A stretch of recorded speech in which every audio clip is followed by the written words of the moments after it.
Hello. By the time you see this, as it will have been 1 week since they released Cyberpunk 2077. It's been a very interesting week, to say the least. While I'm not going to be taking active part in the discourse for the time being, and I'm just going to go over my first impressions of the game because, as it currently stands, purely from your point of view, there's a lot of people who, depending on which version you're playing, your personal experience with it. There's a lot of people who love it, a lot of people who hate it, and as for me, somewhere in between. So, the best way to approach this would be to simply go over what's working for me and what can be refined in the near future. Which, yes, this includes in the planned updates the developer has already has in mind, but I will put a pin in that for one moment. First, what the game does right. Right, since there's actually quite a lot already since as someone who has not played a lot of CG Projekt Red's other work, my any I have to say about this game most likely be self-contained.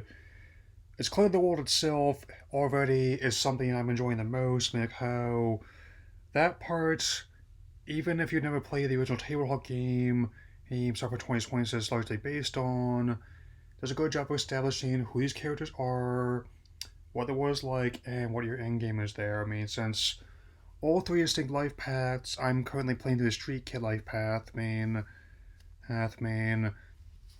revolve around experimental prototype chip from Arasaka Corporation, a Japanese company that plays a major role in the game. Also, other major players include the American Militech, as well as the Chinese Kang Tao Corporation. It just so happens that the chip contains the essence of the Immaculate Johnny Silverhand, the voice and likeness of the Immaculate Keanu Reeves, who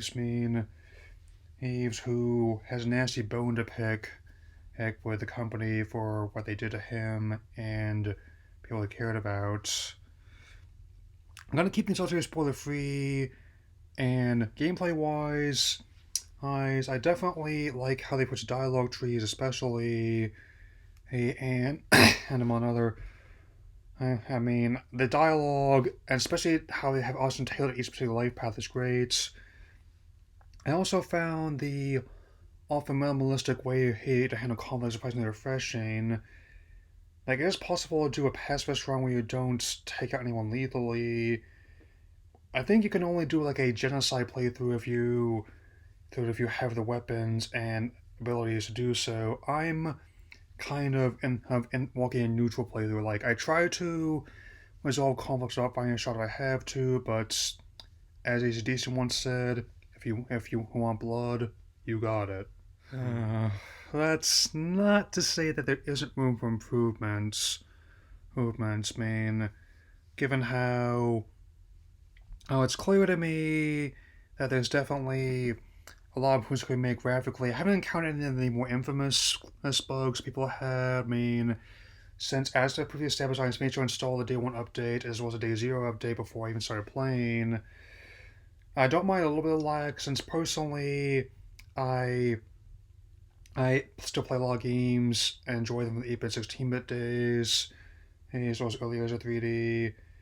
But occasionally, when my partner's trying to hand me a weapon, sometimes it came out of his head. Other times, it was invisible. When the shootouts on the freeway weren't too bad. I only had to have like one major instance required to restart the game in my console. But thankfully, it's running a bit better since the first hot patch came out, version 1.04, which I'm currently playing right now. I'm at least 8 hours in, and